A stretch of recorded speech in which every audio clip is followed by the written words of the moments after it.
Oke, selamat malam teman-teman sekalian. Malam. Tepuk tangan dulu dong, anjay. Selamat malam semuanya. Selamat malam para peserta, selamat malam para coach. Jadi ini merupakan dramatic studies kita season 1 episode 2. Perkenalkan, gue Nate, gue sebagai moderator dan PIC dari backstage, tepatnya di bagian coach. Di sini gue nggak sendirian, gue ada Iqbal selaku partner gue yang menjadi PIC peserta. Dan juga pada malam kali ini kita kedatangan 3 coach yang gokil-gokil banget.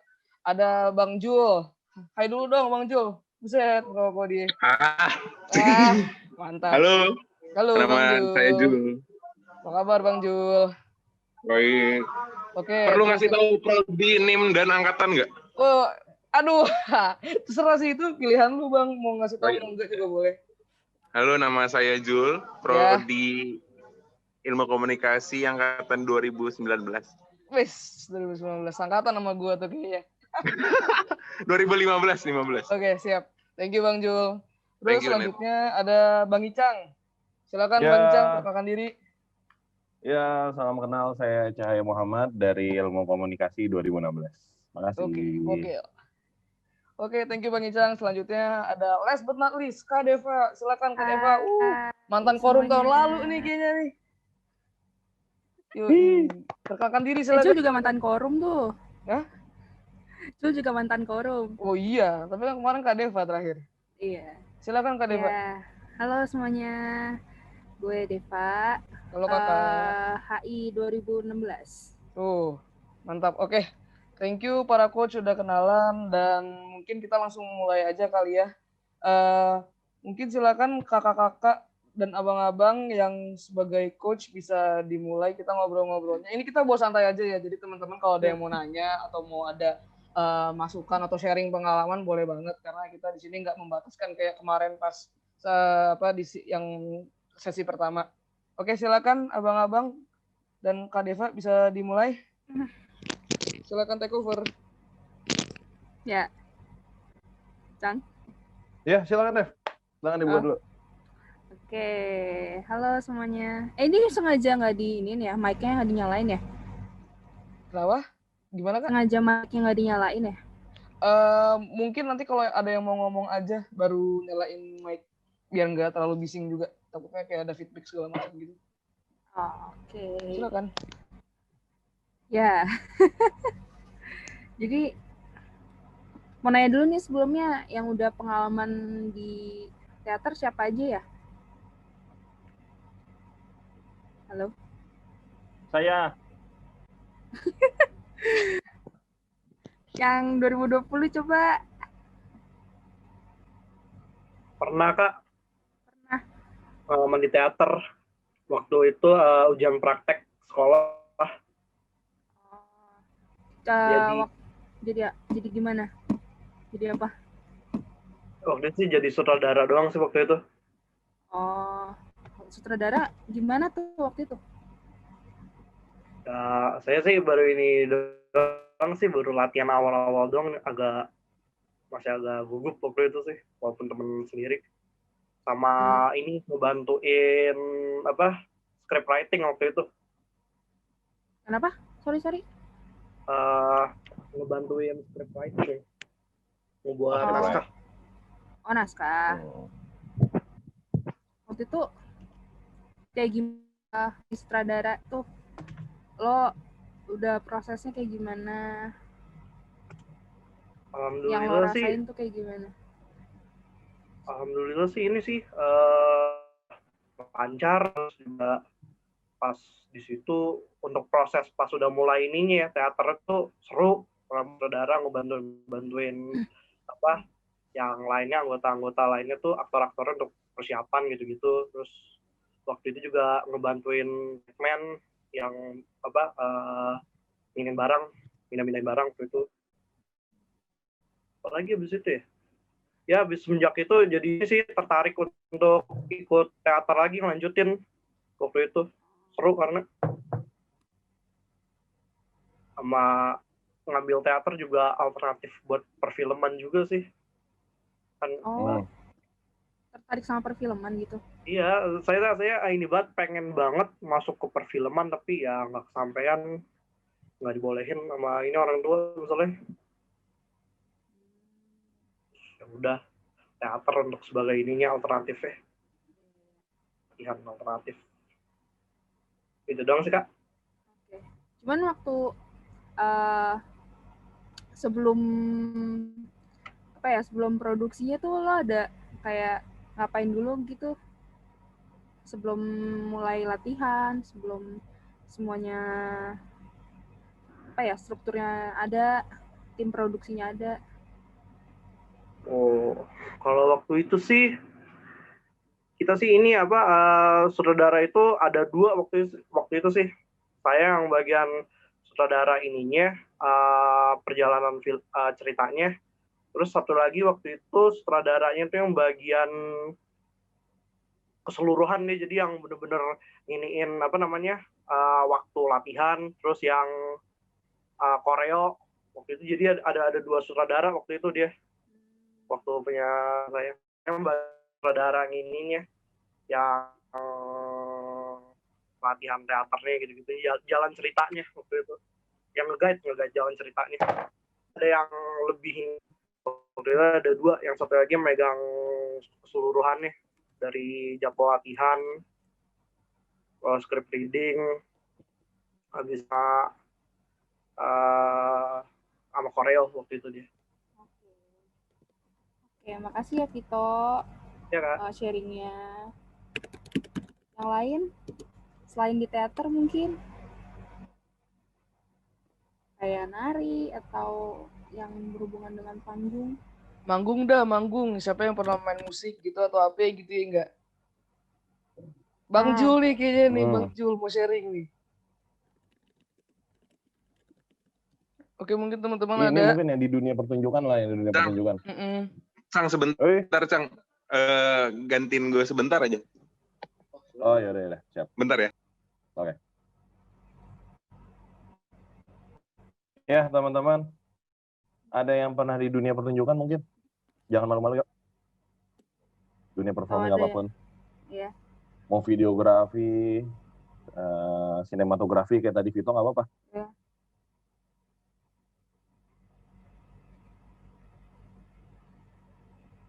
Halo?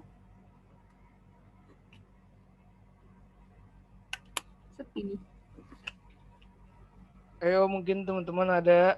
Gak ada berarti. Ya teman-teman.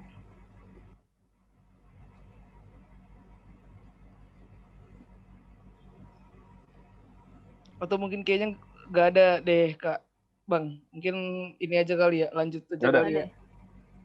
Iya dah. Oke. Mungkin bukan nggak ada ya, masih malu ya. Iya. Aduh, gue jamin masing-masing pasti pernah. Oke. Ya jadi teman-teman, dunia ini kalau ditarik ke atas kan pasti pertunjukan ya.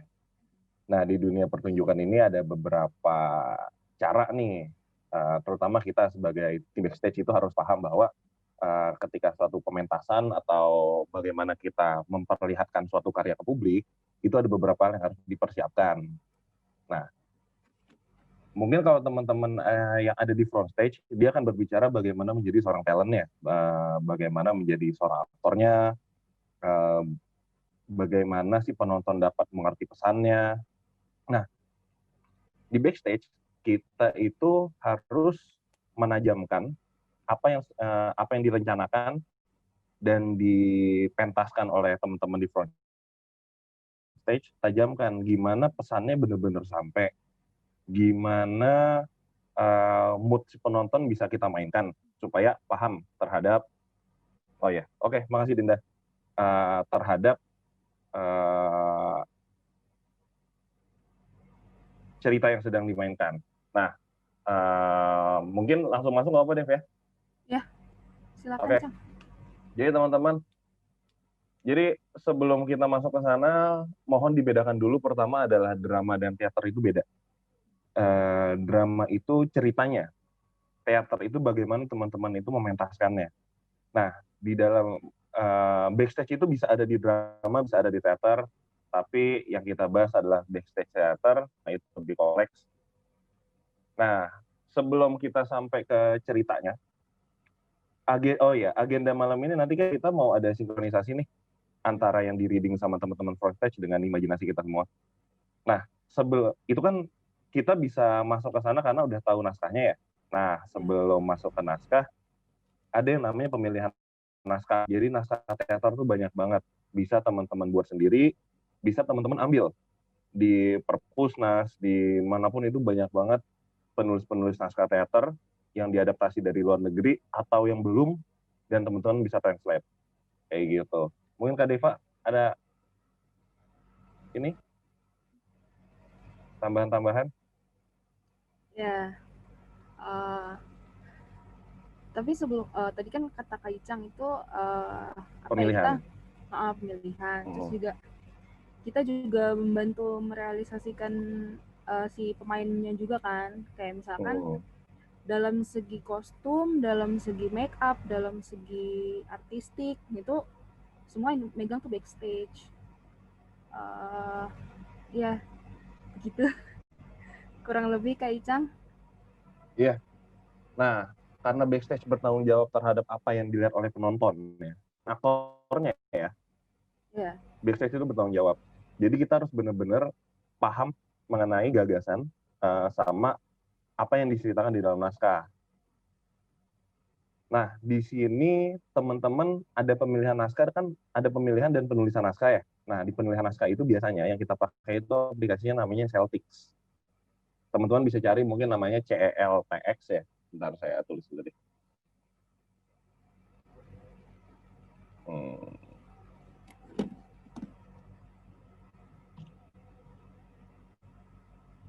Nah, ini kalau teman-teman mau pelajarin, coba cari aplikasinya, itu tinggal di-download aja, bisa juga secara online.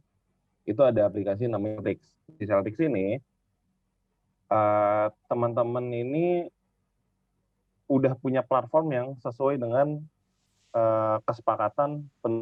Jadi ada, kan kalau di Word ada header-nya apa, masih mentah banget ya. Kalau di Celtics ini teman-teman udah ada yang namanya nama tokohnya, dialog, atau act-nya, atau penjelasannya, lain-lain, itu udah ada. Nanti ada fungsinya masing-masing. Nah, di sini teman-teman, kalau kita lanjut dari udah milih nih antara pemilihan atau penulisan, teman-teman kan harus paham cerita. Nah, di sini teman-teman yang front stage ini akan reading. Nah, yang backstage, dia masuk ke, kita sepakatin dulu, naskahnya ini mau realis atau surrealis. Karena dari dua, yang pertama ini akan mengakar jauh banget. Kalau teman-teman realis itu teman-teman real. Seperti seharusnya bagaimana suatu cerita itu dipentaskan. Ada dimensi waktu yang teman-teman nggak bisa ganggu. Misalkan yang diambil tahun 1800, berarti jangan sampai aktor pakai sepatunya Converse misalkan, itu nggak mungkin, karena ini naskah tahun 1800. Kecuali teman-teman mau surrealis, nggak apa-apa. Misalkan si tokohnya masuk sepatunya Converse, tapi itu menceritakan tahun 1800, itu nggak masalah. Nah, kalau surrealis ini lebih menantang ya, karena imajinasi teman-teman ini akan dipertanyakan di sana. Tapi kalaupun realis dan surrealis, bagaimana teman-teman ini bisa ngebungkus satu cerita dengan memilih objek-objek artistik yang ada di sana, itu apa ya, jatuhnya kayak teman-teman ini tetap harus memiliki alur waktu. Jadi apakah naskahnya ini jalannya waktunya ada muter, ada ininya apa, flashback-nya, ataukah alur waktunya jalan terus. Nah, itu harus disepakatin juga. Nah, setelah kalau kita udah sepakat tentang ini naskah yang realis atau surrealis, kita bisa masuk ke floor mungkin bukan floor ya, stage kali ya, stage plan, sorry. Kita bisa masuk ke stage plan. Jadi gimana kita merencanakan satu panggung. Nah, mulai nih teman-teman di sini kayak ini loh, kayak bikin denah, di mana letak penontonnya, di mana letak apa namanya, dekorasi untuk scene 1, untuk scene 2 atau scene 3 gitu kan. Karena nanti mungkin susah ya kalau untuk dipraktekin sekarang. Iya. Karena teman-teman benar-benar akan paham itu ketika udah gladi ya. Iya, Mungkin bukan gladi kali ya. Latihan langsung di panggung. latihan. Ya. Harus langsung kan. Iya, blocking deh, benar. Iya, blocking. Ketika udah blocking itu teman-teman akan tahu di mana misalkan satu meja ditaruh, di mana misalkan satu obor akan dipasang di mana segala macam. Karena teman-teman juga harus ngakalin. Ya, kalau naskahnya itu punya 10 scene, kita nggak mungkin loh punya 10 set tempat. Kita cuma punya 1 atau 3 set tempat kayak gitu. Jadi memanfaatkan 3 set untuk 10 scene kayak gitu. Nah, sebelum kita masuk ke struktur, mungkin ada yang mau nanya dulu teman-teman. Silakan. Ini sambil tanya aja langsung nggak apa ya, Net? Iya ya, nggak apa-apa Bang, santai aja. Langsung ini aja. Kalau ada yang mau tanya silakan. Lu warna apa? Kayak ngobrol aja lah kita. Hah, warna apa? Apinya warna apa? Hah? Gak tahu deh tuh. Oh, mohon maaf. Ya. Ayo silakan. Sumpah, Ya, lagi bahas, sorry ya, lagi bahas tugas. Oh iya. Ayo silakan, mungkin teman-teman ada yang menanya atau udah clear biar kita bisa masuk ke ini pembicaraan selanjutnya. Johanna nggak mau nanya, Johanna? Don't you wanna ask something? No, I have no questions so far. Okay, is that clear for you? It's clear for me. Alright, nice. Clear? Yeah. Okay. I'm talking in bahasa. Gua 7-10 join ya. Oke. Iya, sip, santai Bang. Oke. Ya, pokoknya teman-teman gini. Backstage itu kalau biasanya kan identik dengan, kalau kita kadang bercandanya ngomongnya tim ketok ya. Jadi di mana kita ngetok-ketok dan kita ngerangkap, ya, ada yang tiketing tapi juga artistik, ada yang apa segala macam gitu kan. Karena beberapa dekorasi itu cuma bisa dikerjakan oleh laki-laki gitu kan. Nah, bukan ngebeda-bedain ya, sorry. Tapi gini, di dalam backstage itu ada struktur sendiri. Nah, Kak Deva? Apa? Ya, mau menjelaskan strukturnya atau saya aja? Bareng-bareng kali ya. Bareng-bareng, oke deh. Oke, berarti gue ini deh yang apa ya? Apa? Gue mulai ya? Iya. Oke. Ya, yang pertama di sini adalah tim pro, teman-teman, atau pimpinan produksinya, gitu kan. Nanti tim pro ini mengatur backstage yang bagian nge-manage-nya sama backstage yang di bagian artistiknya. Nah, tim pro ini juga yang akan menghubungkan sutradara sama Pimpro dan sutradara ini akan merancang, tapi kalau Pimpro ini udah pasti dari bagian produksinya, sementara sutradara fokus ke bagaimana menghibur penonton, bagaimana membungkus suatu pesan supaya sampai ke penonton, itu ada di sutradara semua. Nah, di Pimpro ini, kalau di bagian manajer, itu ada bendahara, humas, fundraising, kalau memang diperlukan ya, biasanya antara fundraising atau bagian ini sponsorship, tiketing dan dokumentasi gitu kan. Itu mungkin standar ya, di mana-mana teman-teman akan menemukan struktur itu dan posisi itu. Menpro, tapi ada Menpro, ada Menpro juga, ada manajer produksi sama produser ya. Nah, terus ada artistik. Nah, itu di bagian artistik ini, ya? Kenapa? Itu tadi berarti tim produksinya. Jadi ada 2 kan ya, dibagi. Boleh masuk deh. Iya, udah. Silakan. Ya, jadi tadi kan Icang jelasin tim produksi. Jadi itu sebenarnya ada kebagi 2 gitu. Jadi ada tim produksi sama tim artistik. Nah, yang tadi Icang bilang sutradara, Pimpro tektokan sama sutradara, itu soalnya sutradara tuh dia masuknya lebih ke tim artistiknya. Nah, di tim artistik itu ada juga, selain sutradara ada penulis naskah. Itu yang apa ya? Yang nanti milih ya kan ya, Cang? Yang milih naskahnya itu kan nanti dia. tulis naskah, terus ada penata artistik. Nah itu yang tadi Icang bilang yang tim ketok-ketok, nah itu penata artistik. Terus ada juga stage manager. Stage manager tuh biasanya kayak yang ngatur semuanya yang ada di panggung gitu, kayak misalkan harus tepat waktu semuanya. Nah itu yang harus ya pokoknya semua yang ngatur di panggung tuh si stage manager. Terus ada penata panggung, ada penata kostum sama tata rias, terus ada lighting, penata lampu, penata musik, sama juga ada staf panggung. Tuh. Nah kalau di penata rias sama kostum tuh biasanya kalau misalnya kekurangan orang kadang-kadang suka disatuin juga. Sama satu lagi ada tata rambut tuh masuk ke tata rias juga. Jadi ada di cabang dari tim artistik tuh biasanya nanti ada cabang-cabangnya lagi. Biasanya butuh orang banyak sih ya. Banyak banget. Makanya tadi Icang bilang kadang-kadang suka banyak yang merangkap karena itu juga butuh banyak orang dan ya orangnya sedikit.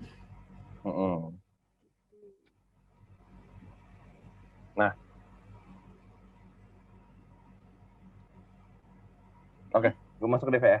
Iya. Nah, teman-teman, jadi teater ini sama kalau tadi Vito ngebahas tentang film atau sinematografi, toh beberapa teman-teman di Kava juga masuk ya ke sinematografi.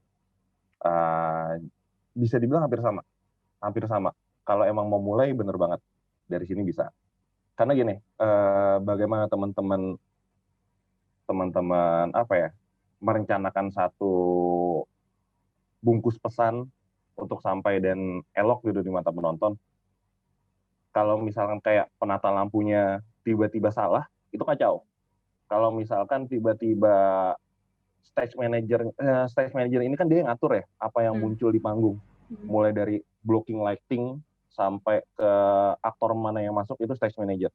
Nah, kalau di stage manager ini posisi kunci ketika teater sudah mulai ya, karena udah bukan sutradara lagi. Sutradara itu ada di pra sampai ke gladi sampai ke pokoknya ketika teater dimulai, ibaratnya penulis dan sutradara mati. Nah, di sini stage manager ini akan ngatur mana yang masuk ke panggung, dari lampunya kah, musiknya yang main apa, segala macam gitu kan. Nah, biasanya ini nggak perlu dibayangin akan seribet itu sebagai stage manager karena udah ada draft, jadi ada naskah mentah, ada juga naskah yang udah dicoret-coret ibaratnya. Naskah saya lupa namanya apa. Naskah untuk stage. Beda-beda biasanya. Jadi di bagian juga dialog beda-beda kan. Per divisi beda-beda. Yeah. Per divisi beda-beda. Jadi semua harus nyatet, kalau misalnya latihan tuh semua harus ikut. Apalagi kayak penata lampu, mungkin kayaknya gampang gitu penata lampu ya. Tapi itu tuh Kak Deva pernah nyobain dan hebatnya bisa bahwa lampu itu punya 30 tombol gitu kan di mixernya. Jadi kayak mixer musik. Jadi A1 apa, A2 apa, B1 apa, B2 apa itu susah banget. Dan apalagi biasanya kombinasi. Yeah. Ada lampu dari, kalau di sinematografi kan gampang ya, tinggal key light, hair light, fill light-nya nyala, itu tinggal diatur dari 3 atau 4 itu gitu kan. Sementara di teater itu kan ada 30 lampu dengan 30 angle. Yang ada yang spotlight, ada yang floor light, itu beda lagi gitu kan. Itu khusus untuk lampu, baru lampu ya. Itu baru belum lampu. Warna, belum temperaturnya. Nah, masuk lagi ke penata riasnya nih, penata rias dan kostum. Nah, ini Kak Deva mungkin bisa nyeritain. Ya, penata rias. Nah, itu kalau penata rias tuh sesuaiin juga sama lampunya. Kalau misalkan lampunya terang banget, terus make-up-nya nggak tebel, jadi tuh make-up panggung tuh harus tebel banget kan. Kayak misalkan lo pakai foundation tuh harus 3 kali gitu. Bedak foundation itu kayak harus 3 kali biar di panggung tuh kelihatan. Jadi kalau misalkan di lightingnya itu kurang bagus, jadi make up-nya kelihatan menor banget. Tapi kalau misalkan lightingnya terang banget, nanti kadang-kadang terus nggak kelihatan. Makanya setiap latihan tuh kadang-kadang suka latihan pakai lighting juga kan, jadi biar kayak kelihatan make up-nya. Dan make up-nya itu tuh nggak cuma sekali pas sebelum tampil atau pas GR. Jadi make up tuh misalkan dari sebulan sebelum tampil tuh biasanya udah mulai pakai make up, pakai kostum, biar nyesuaiin aja, biar pas gitu komposisi make up sama kostumnya. Oh ya, sama satu lagi yang selalu lupa tuh penata rambut. Soalnya penatarnya sudah ada, kostum biasanya udah ada. Kadang-kadang rambut tuh suka bingung mau kayak gimanain. Nah, nanti kita tuh belajar juga buat nata rambut gitu. Sesuai sama si naskahnya sih. Gitu. Ya, silakan Kak Icang. Iya, benar. Nah, itu semua yang ada di artistik ya. Ini Ya, kita Mas. belum bicara musik, belum Oke, gue masuk. Oh, boleh. Gue salah Pas bener banget. Silakan, Ju. Pas Bang Ju, banget. silakan. Nah, jadi gini teman-teman. Jadi di artistik ini yang tadi kita bahas itu kan teknisnya banget ya. Ya. Teknisnya seperti itu.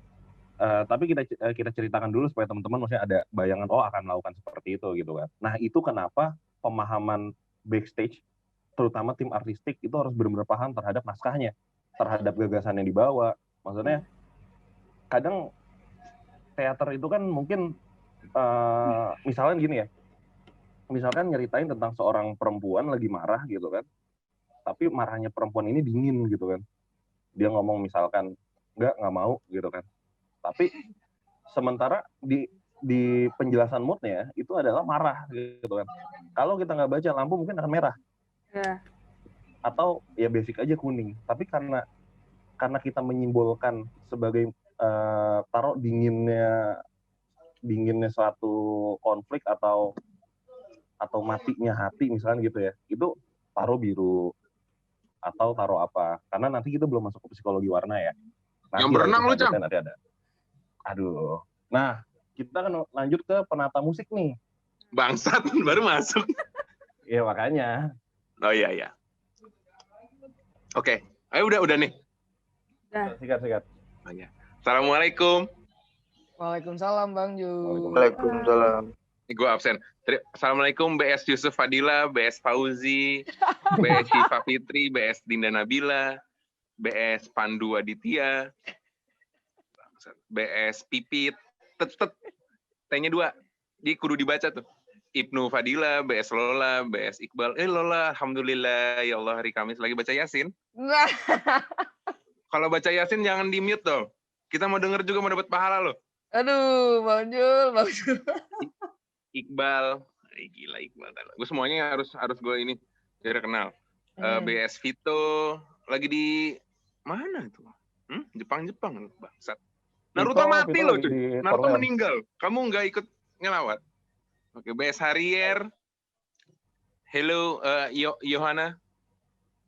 Asik. Gue harus kudu bahasa Inggris. BS Najwa, BS Muhammad Akmal, BS Sabrina, BS Syaugi, semuanya udah. Dan BS lainnya. Ya, mantap.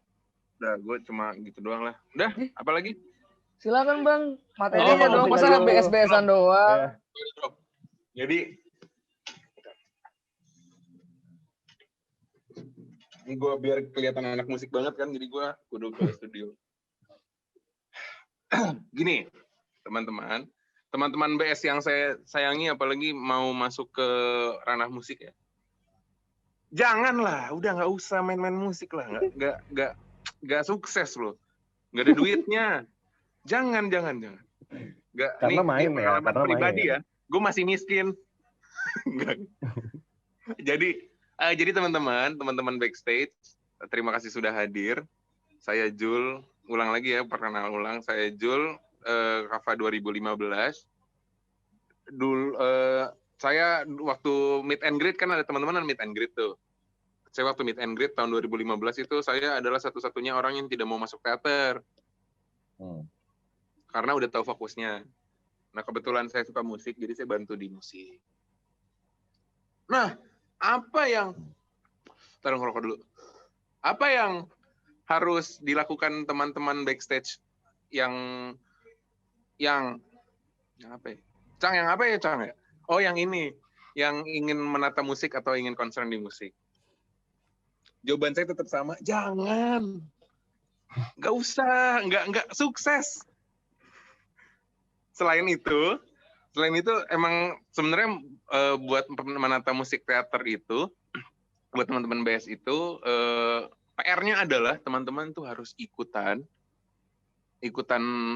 pengonsepan naskah dan pemilihan cerita. Contohnya gini, gue di Kava mau musik aja lah, soalnya gue anaknya musik banget nih, gitu kan.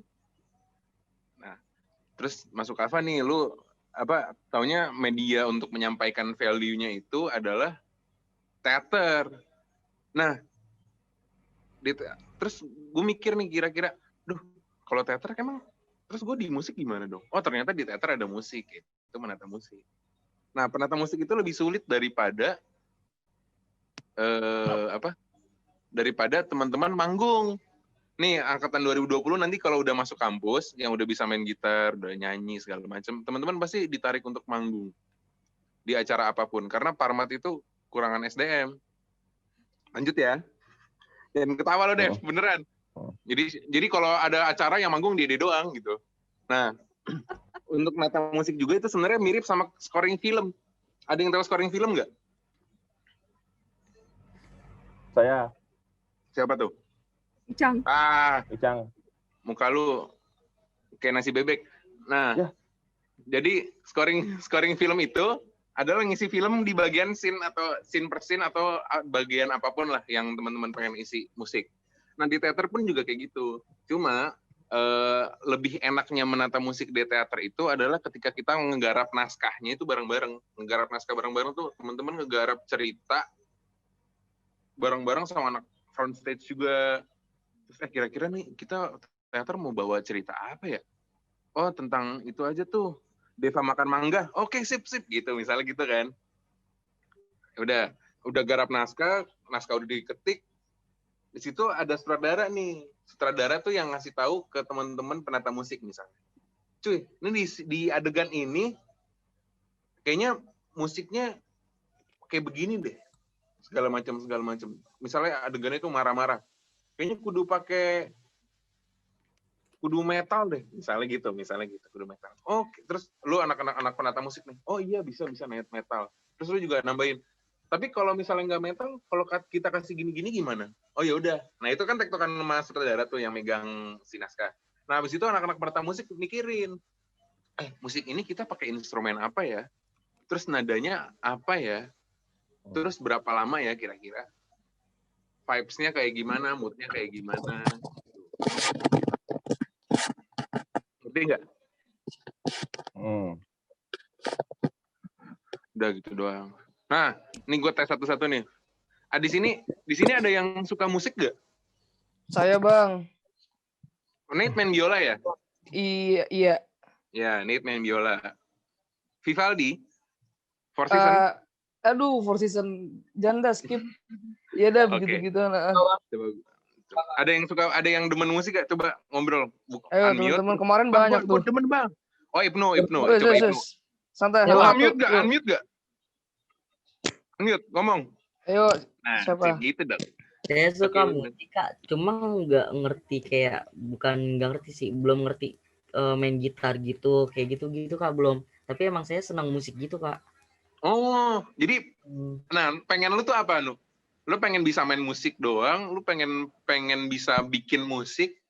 Atau apa? Pengen bisa bikin musik, pengen bisa gitar, bisa apa, piano kayak apa gitu, Kak, pokoknya. Pamungkas? Iya. Karena emang Pamungkas mulu. Dia lagi. Gue juga terkenal. Band gue. Gitu. Oh, sorry. Oke. Jadi Ibnu nih pengen bisa main gitar, pengen bisa arrange musik. Nah, ini gue fair-fairan aja ya di Kava. Di Kava tuh musisi tuh nggak terlalu banyak. Cuma untuk belajar bareng sama senior atau teman sebaya yang bisa main musik tuh bisa banget. tantangannya adalah ketika kita mau ada pertunjukan, ketimbang kan di Kava tuh pernah juga ngundang penata musik dari luar gitu. Terus gue mikir kenapa nggak kita aja latihan main gitar kayak main perkusi yang dipukul-pukul gitu, biar bisa jadi penata musik di teater. Nah kalau misalnya Ibnu pengen main gitar, coba aja tutorial gitar YouTube, cari bahasa Indonesia gitu. Habis itu baru dikulik nanti pas lagi ketemu bareng tuh sama anak-anak Kava yang lain. Begitu Ibnu Fadilah. Oke, siap Kak, siap. Tapi nggak masalah. Ikat pinggangnya ya, mana? Anjing, tawa lo. Terus. Tapi nggak masalah ya, No, karena kita berangkat dari selera musik nanti. Yes. Ada yang denger Fis gak? Bu, peradaban ya anjing. Ada denger Fis Silakan gak? live sekarang. Iya, denger Fis, silakan live sekarang. Silakan Jangan. silakan live. Jangan. Jangan. Don't you ever try to. Nah, nggak usah Nggak lah. boleh gitu dong. Nggak apa-apa terus. Selera teman-teman terus. Jangan. Sama-sama berkarya. Ini No. gue cerita ini. Gue cerita. Peradaban. Lanjut. Diam. Diem loh. Ini gue cerita dikit nih. Ini apa nih pasti kan teman-teman tahu Pamungkas lah ya. Nah, so the Pamungkas, ada the-nya lagi. Soal dulu Pamungkas itu sempat jadi penata musik teater Kava di tahun 2017. Paus. Pamungkas, Faus. Waktu itu kebetulan gue pimpinan produksi. Nah, habis itu si Oh, lu Pamungkas ini. Paus. Lah, Cang, lu kok Oh. gitu sih, Cang? Lu Nggak ada. kan ngerasa nggak enak. Oke. Iya. Nah, si Pam ini sama Mas Mayo yang kemarin teman-teman lihat tuh yang serem tuh, yang hitam, Astagfirullahaladzim, yang Jawa dan hitam, yang ngomongin lack of information kata dia. Si Mas Mayo tuh sama Pamungkas tektokan. Pam, lu bikin musik kayak gini-gini lah, segala macam. Oke Mas, dia arrange tuh di rumah tuh, nadanya begini segala macam, dan kerja sama choir. Teman-teman di sini ada yang masuk choir nggak? Saya Bang. Gua Nah, lagi. selain net, choir yang nyanyi-nyanyi tuh yang kayak di gereja. Oh, BS carrier. Oh, kamu choir carrier. Tadi saya nggak tahu apa tadi. Ntar gue buka chatnya dulu. Saya nggak tahu siapa Pamungkas. Bagus. Akhirnya. Bagus. Biasanya ditanya nih, kenapa Ya kamu masuk Parmat? ampun, Ada Pamungkas, Bang. Kali gitu, lu masuk Parmat gara-gara Jul. Ih, kan gue kayak shit man, gue seneng gitu anjing. Terus Pamungkas tuh akhirnya nih lanjut. Pamungkas kerja sama choir, nge-range musik bareng-bareng, terus akhirnya bisa nata musik. Gitu. Tapi lebih keren gue lah. Ada yang sampai tadi. Gue agak terbata-bata nih, gue grogi sama anak 2020, keren-keren cuy. Tuh lihat, ya Allah mukanya bersih-bersih. Itu jarang keluar rumah ya. Yang rokok juga rokoknya bukan filter nih, Cang. EC kan. Ya ampun, malam Jumat Yasinan. Mesti berdoa, oke. Nah, gitu-gitu ya. Sampai sini ada yang mau nanya lagi nggak terkait musik? Bang, kalau gue yang nanya boleh nggak Bang? Boleh lah. Oke. Lu kan musik banget, Net. Waduh. Tahu Net. Ah. Lu ngomong nadanya dari A deh kayaknya.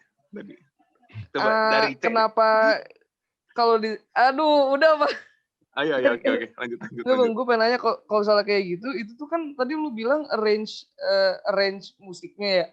Itu tuh pakai medium apa Bang? Apa kita pakai FL kah atau Cubase atau software apa yang biasanya dipakai di Kava? Ini pertanyaan baik banget nih, keren nih. Anjir. Teknis. Di Kava ada 2 pilihan. Ada 3 pilihan. Oh, Jul pakai autotune. Oh, nge-lag dia. Kayaknya di teater ada 3 pilihan. Terus ada instrumen akustik.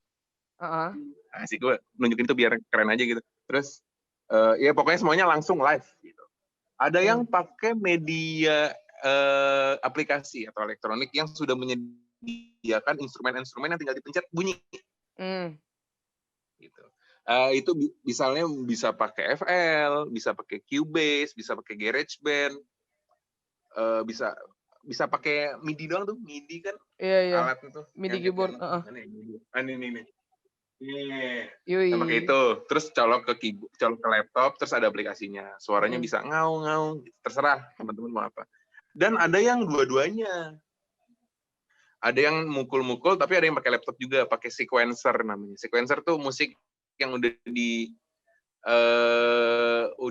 digambar. Sebutannya digambar. Potong-potong. Digambar, potong-potong. So tau emang lu anak musik. Enggak. Gitu. Jadi begitulah.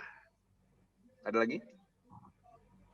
Sip, thank you Bang. Mungkin yang lain ada yang mau nanya? Oke. Ada yang tadi gue nanya. Gue sebelum ada yang nanya gue, ada yang bisa main musik gak? Beneran bisa main musik? Gue bisa nge-range. Gua Bang, Vito. gua lagi. Suka Ton? Silakan. Watashi. Oke. Oh Vito. Iya. Vito, watashi wa nomanai Jurian desu? Yes. Hai. Bangsat. Gimana, Fit? Main musik apa, Fit? Main gitar doang sih. Main gitar. Demen punk ya? Iya, punk, metal, suka. Oke. Muka lu kayak Tom DeLonge soalnya. Siapa? Ya Allah, Tom DeLonge. Gitarisnya Blink. Tom DeLonge. Ya, tahu. Biar lu seneng soalnya kemarin gue lihat foto lu pakai Blink kan. Iya. Oke, main gitar. Bikin riff bisa nggak? Hah? Bikin riff, bikin lick gitu bisa nggak? Main juga nih, bisa latihan sih. Oi, itu pentatonic. Gue tahu tuh, keren tuh. Oh, kayaknya Vito bisa nih, misalnya lu pengen, taruh sebelum gue kasih statement, lu di Kava mau apa? Gue nanya. Apa itu? Kafka sih lebih ke ini sih, sutradara sih. Gok. Kalau ke musiknya nggak terlalu ini. Main juga sih, pengennya band, tapi cuma buat ya have fun doang sih, nggak terlalu serius banget. Oke, nggak apa-apa bisa. Ntar lama-lama jadi serius kan bisa di Kava. Iya. Mampus lo. Nih Net, ada aset nih Net. Ada yang bisa nge-range musik nih, Vito bisa main musik. Mantap. Nah, ntar kalau mau belajar nyanyi sama Bang Icang ya, Cahaya Muhammad. Wah, lau keren lo. Apaan? Nada dia kalau nyanyi nadanya cuma 2, kalau nggak kenceng pelan. He doesn't know how to. Ya gitulah. Gitulah. Gue ngomong gitu. Oke. Ini BS Aulia. Iya, kenapa? Oh, ini kamu suka BTS? Iya. Oh, pantas dari profil picture ya, saya agak judgmental, maaf. Dari fotonya di sini. Ini personilnya BTS sama muka lu sih? Kok personil BTS itu? BTS mah cowok Bang. Saya nggak tahu, makanya saya nanya kan. Maksudnya gayanya gitu setiap kali. Nih, teman-teman yang suka BTS, nih saya suson buat teman-teman yang suka BTS, musik Korea Utara, musik Zimbabwe, misalnya. Nih, teman-teman yang suka BTS dan lain-lain juga bisa menjadi penata musik ataupun menjadi aktor. Misalnya Kava lagi mau agak kita bahas apa ya? Kita bahas ini aja orang-orang Korea. Oh ya udah. Misalnya gue nih pengetahuan gue tentang musik Korea tuh nggak banyak kecuali Korut ya. Korut gue tahu banyak lah. Soal sempet 2 tahun ditahan di sana gue. Gak bisa balik ke Indo. Jadi gue nyuri-nyuri nada-nada Korea Utara musiknya gitu. Nah kalau buat teman-teman yang suka BTS yang segala macam, teman-teman juga bisa bersinergi sama teman-teman yang lain. Misalnya adegan ini ada apa? Kalau dialog Korea gimana sih? Cincayo, bener kan gue? Nah misalnya di situ harus ada musiknya nih. Nah gue nggak tahu nih, misalnya gue penata musik nih. Terus teman-teman yang suka BTS, Bang, ini kayaknya dikasih ini deh Bang, dikasih nada itu. Nih contoh lagunya lu ngasih BTS. Terus apa tuh? Siapa lagi sih? Gue Korea. Band-band Korea. Gue nggak tahu deh, itulah. Nah gitulah intinya. Jadi teman-teman yang suka apapun, yang suka musik apapun dan segala macam, itu bisa berkontribusi untuk penata musik. Mau lu aktor, mau lu sutradara, mau lu beda UKM. Dia beda UKM juga nggak apa-apa dong, bantuin dong. Iya. Masa jahat sih teman sendiri? Gimana sih, Dev? Bule? Nah gitu. Akulturasi ya. Thank you. Yes. So, udah. Oke, terima kasih. Oke, thank you banget nih Bang Jul, keren. Keren. Yui, keren. Intro Pornhub mau denger gak? Coba boleh dah Gue mainin sekali ya. Iya. Sekali aja. Biar teman-teman mengingat nada apa? Ritme apakah ini? Bentar. Coba ya. Bentar. Teman-teman tahu nggak? Tahu nggak nih ya? Pornhub. Teman-teman yang suka bokep juga bisa. Misalnya kayak, ini gue inget, ini deh, intronya Pornhub, ini masuk nih di adegan ini cocok deh. Soalnya misalnya ada adegan bersenggama kan, suami sama istri misalnya. Jadi sebelum bersenggama dialog, sayang sepertinya aku ingin memulai sesuatu. Gitu bro. Sesuka apapun sama semuanya itu menjadi referensi buat kita. Aduh, Bang Terima Jul. kasih dari Pornhub. Thank you Bang. Oke, mungkin teman-teman ada yang mau ditanyain ke Bang Jul atau mungkin ada yang mau sharing lagi tentang pengalamannya? Ngobrol dong, ngobrol. Ini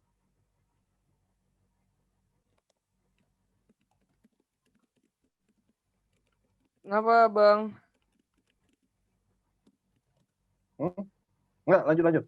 Oke. Teman-teman ada yang mau ditanyain nggak? Atau ada yang mau sharing lagi mungkin? Oh, nggak ada ya? Oke, nggak apa-apa. Mungkin dari Bang Icang atau Kak Deva masih ada yang mau disampaikan? Oh, masih banyak banget. Oke, silakan Bang Icang. Iya. Kelar jam 3 pagi lah ya, Cang ya. Enggak. Kita selesai jam berapa sih? Selesai 8:30 Bang. Masih lama. 9 ya, masih lama lah. Iya. Masih 2 jam lagi. Nah, itu kan baru sampai penata musik. Tadi udah apa? Penata lampu, penata rias, penata musik ya. Nah, penata tamu belum, Cang? Ya, itu. Masuk ke sana-sana nanti semua.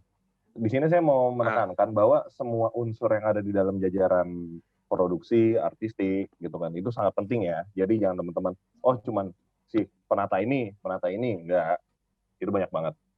Nah, jadi di dalam penata artistik, nanti ada juga pekerja panggungnya ya, stage crew-nya, atau yang biasa dibilang black man. Itu orang pakaian serba hitam, bawa senjata tajam biasanya. Enggak, bercanda. Jadi orang-orang berpakaian serba hitam yang fungsinya, sudah. Orang-orang berpakaian serba hitam yang fungsinya dari kenapa pakaian serba hitam itu semua adalah ketika lampu dimatikan lagi blackout, pergantian scene, itu nggak kelihatan. Nah, black man ini juga sangat penting dalam pemahaman titik dari setiap objek artistik yang akan ditaruh di panggung. Dia benar-benar harus paham tentang stage plan-nya, dia harus paham tentang floor plan-nya, dia paham ceritanya segala macam. Nanti ada juga catatan tersendiri tuh untuk si black man. Nah, kenapa larasnya setiap penata, entah itu musik, lampu, artistik, itu sangat penting. Misalkan gini deh, taruh deh, ada satu kecelakaan di panggung, black man masuk, nggak sengaja lampu ketekan, misalkan, harus nyala. Nggak mungkin lampu dimatiin lagi dan black man itu lari, itu nggak mungkin. Si black man harus siap bahwa itu adalah scene-nya. Jadi ketika lampu nyala, dia nggak sengaja lagi masuk lagi naruh barang, ya lu di sana, lu sebagai pemain, entah gerak apa kayak segala macam untuk mendukung supaya jangan sampai terlihat itu kecelakaan teknis. Gitu. Makanya sinkronisasi itu penting banget dan latihan itu penting banget nanti. Nah, di sini juga ada transportasi dan konsumsi, tapi teman-teman paham lah ya maksudnya apa dari transportasi dan konsumsi di dalam jajaran produksi. Nah, itu semua kan ini ya rangkaian produksi dan artistik. Mungkin, aduh, Ju lagi ini ya. Padahal mau nanya tentang Pimpro nih.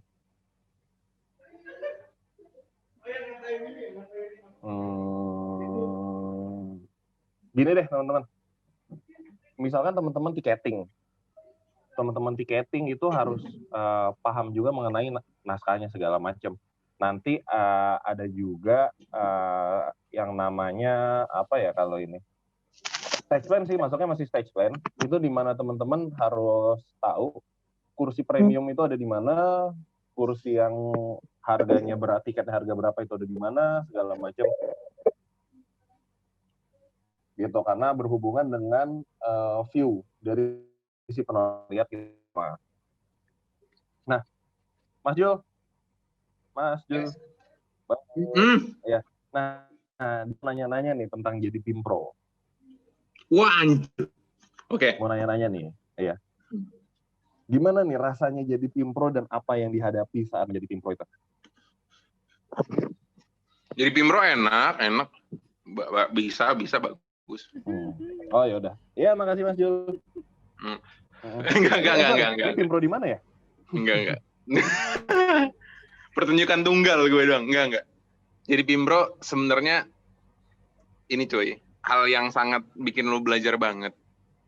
Misalnya teman-teman itu nggak tahu maksudnya produksi itu apa. Yang teman-teman tahu produksi adalah membuat sesuatu menjadi sesuatu kan. Nah, pimpinan produksi itu adalah orang yang paling dicari dan orang yang punya otak. Gue gak punya otak sih waktu Pimpro. Nah, orang yang paling dicari untuk mengkoordinasi semua lini produksi. Sampai sini paham kan definisinya? Ibaratnya orang yang paling atau orang yang strukturnya paling dicari untuk mengkoordinasi semua lini produksi. Boleh. Iya. Jadi misalnya Kava mau bikin pertunjukan teater judul Surya 16. Wow. Yuk kita garap naskah namanya Surya 16. Oke. Gitu. Nah, gue ditunjuk di Pimpro ini. Jangan gue siapa ya? Ini gue cari orang-orang yang mampus loh. Ntar gue cari orang-orang yang gue. Ntar gue cari. Nabila Khairani. Nah, sinyal gue. Kenapa? Oh, patah-patah ya? Iya. Patah-patah nggak? Gerakan gue mulus nggak? Masih patah-patah nggak? Nggak, udah. Oke. Misalnya tadi apa? Sampai tadi namanya itu. Gue ini aja deh. Lupa gue. Lola. Nah, ini lu sekalian ngaji, sekalian menambah wawasan lu tentang teater. Karena Lola yang gue tunjuk jadi Pimpro, jadi gue Bismillahirrahmanirrahim. Nah, jadi misalnya Lola itu ditunjuk jadi Pimpro untuk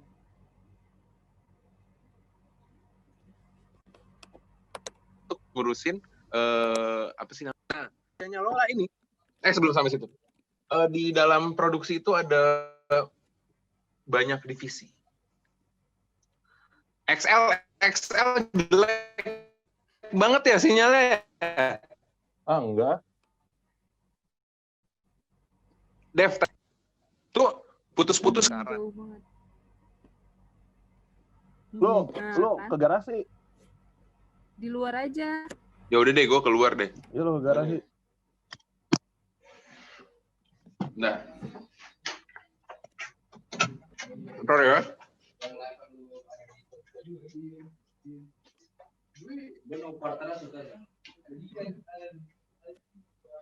Nah. Sinyalnya beres nggak? Nah. Lola, kita sudah tidak putus lagi habis ini ya. Misalnya. Nah, lanjut. Misalnya Lola ditunjuk jadi tim produksi. Nah, di dalam pemproduksian teater itu dibagi lagi beberapa divisi, beberapa tim lah ibaratnya. Satu, ada yang ngurus musik, penata musik. Terus divisi konsumsi, buat makan-makan, jadwal makan, makanannya apa aja. Oh, HP-nya panas, ya ampun. Ntar dulu, HP-nya panas, ya udah, iya. Sampai sembuh ya. Nah, lanjut lagi. Terus ada yang tadi apa? Sampai mana tadi gue? Dev, tadi sampai mana gue? Ngatur. Oh iya, konsum. Ada yang bendahara. Bendahara tuh yang megang duit. Kava misalnya 1 triliun. Nah, dia megang tuh. Ntar distribusinya nih buat beli apa? Buat beli ganja misalnya. Kita tidak tahu kan? Jangan. Lagi zona merah, jangan. Nggak bercanda. Nggak boleh. Kita kampus baik. Terus ada yang sekretaris itu yang nulis-nulis surat buat ngirim-ngirim surat ke kirim surat keluar, perizinan dan lain-lain. Terus ada divisi humas yang ngabarin kita buat latihan. Hayu teman-teman latihan yuk hari ini tanggal segini segala macam, tempatnya di mana. Nah, misalnya ada berapa lagi. Nah, yang malahin tuh Pimpro. Pimpro setiap Lola, misalnya nanya Fauzi. Fauzi itu jadi apa? Bendahara misalnya. Fauzi, uang kita ada berapa sekarang? Masih ada 1,5 triliun Kak. Masih ada 1,5 triliun lol. Oh, oke lol. Ya udah, habis itu nih uang ini distribusiin ke divisi ini ya, soalnya ini butuh ini segala macam sampai hari H terjadi. Dan Pimpro juga harus punya strategi, misalnya ini biar tiket gue kejual atau biar nggak pakai nonton teater nggak pakai tiket tapi banyak yang nonton tapi dapat income gimana segala macam. Jadi si Pimpro ini Lola punya otak yang cerdas dan baik gitu untuk menjalankan. Iya silakan sholat ya Allah udah isya ya. Gitu untuk melancarkan produksinya teater. Seperti itu. Gue nyari senderan mana ya? Dan keluar gue.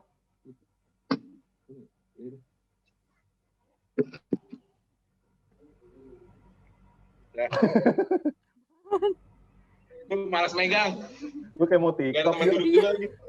Kayak mau main TikTok. Kayak mau main TikTok.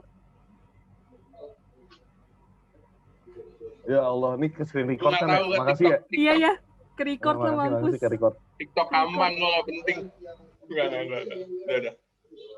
Any questions, my friends?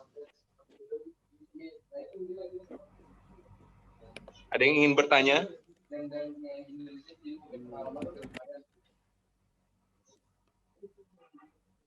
Gak ada? Yuk. Coba gue nanya, mampus lo, gue tanyain lo satu-satu. Takut. Kamu harus takut semua. Coba. Oh, Sabrina, Firdianingrum, Angelox. Hei, Sabrina. Ayo, yuk, panik. Oh, panik. Aduh, panik.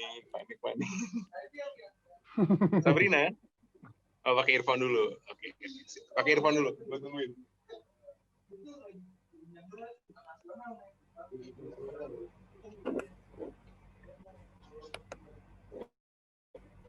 Kak. Kenapa tuh? Halo.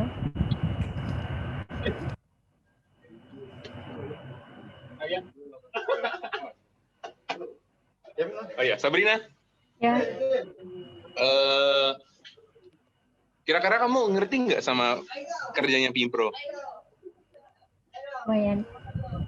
Yuk, coba kayak gimana? Coba. Yang Aku musik. pengen tahu. Yang penata musik itu gimana? Pimpro aja dulu. Kamu fokusnya kemana? Ke penata musik? Saya sudah pengennya 2 sih. Awal-awalnya pengen 2 sebenarnya, musik sama artistik. Oh, gokil. Tapi kan waktu itu pilihannya cuma 1 ya, kalau nggak salah, artistik. Ya, jadinya saya lebih milih ke artistik aja dibanding musik. Artis. Kira-kira kamu di artis sudah tahu gambarannya kayak apa nggak? Yang dijelasin Abang Icang. mungkin itu ya apa yang menata apa sih namanya? Bagian-bagian apa sih mungkin dibutuhin buat di panggung gitu, kostum, make up gitu mungkin. Oke. Ih, keren. Sip. Ngerti ya sampai sini ya? Ya. Udah siap ya jadi penata musik ya? Penata artistik ya. Besok kita mulai jam 8 pagi di kampus. Kaget. Enggak, bercanda. Oke. Oke. Coba yang tadi siapa ya? Udah, gue sampai situ dulu aja. Teman-teman silakan dilanjutkan. Gue mau tiktokan lagi. Thank you Bang Jo, buset. Oke, mungkin Kak Deva, Bang Icang ada yang ingin disampaikan lagi? Ada pasti kan kita belum masuk ke naskah nih. Kita ini ya 1955 masuk ke apa namanya naskah ya Bang ya, Kak? 1955, 6 menit lagi berarti ya. 1955 izin sebentar dulu ya. Oke. Kabur kau dari naskah. Oh, jadi penata musik. Kabur dia dari naskah. Enggak gitu lah, gue udah baca anjing. Silakan Bang Icang. Iya. Iya teman-teman, seperti teman-teman tadi udah denger ya, masing-masing dari berbagai angle gitu kan. Dan kenapa kami dipilih menjadi coach? Mungkin karena kita udah beberapa kali pengalaman menjadi di bidang-bidang artistik di teater Kava ya. Tapi saya mau kembalikan dulu sebelum masuk ke teknisnya nanti atau naskahnya. Iya, makanya ini kan Pada dasarnya Kava itu kan bukan hanya teater. Jadi teman-teman di sini sebentar. Jul. Oi. Mute dulu kali ya?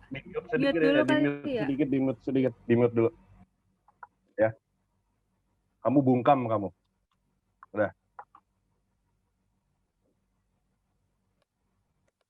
Ya teman-teman.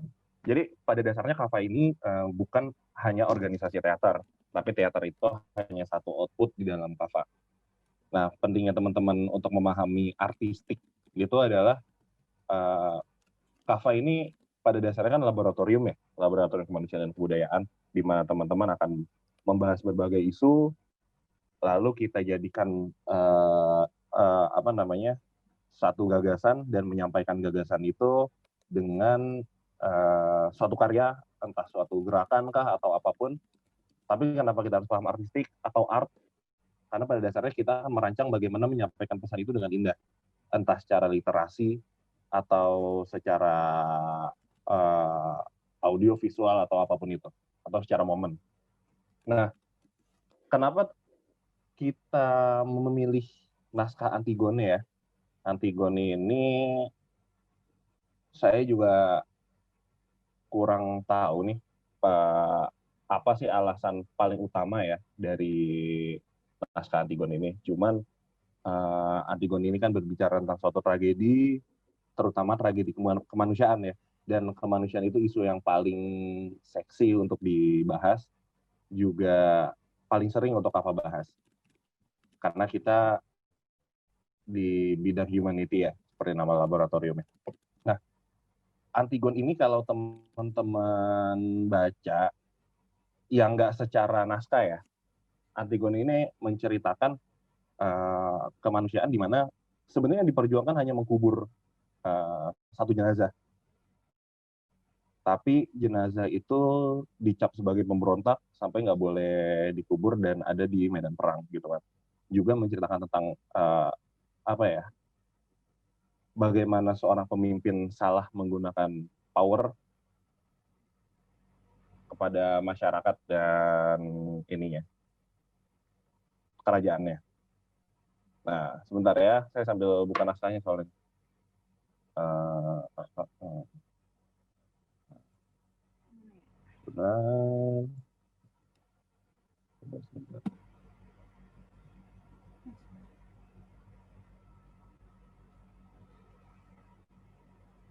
Nah, oke. Ya, teman-teman.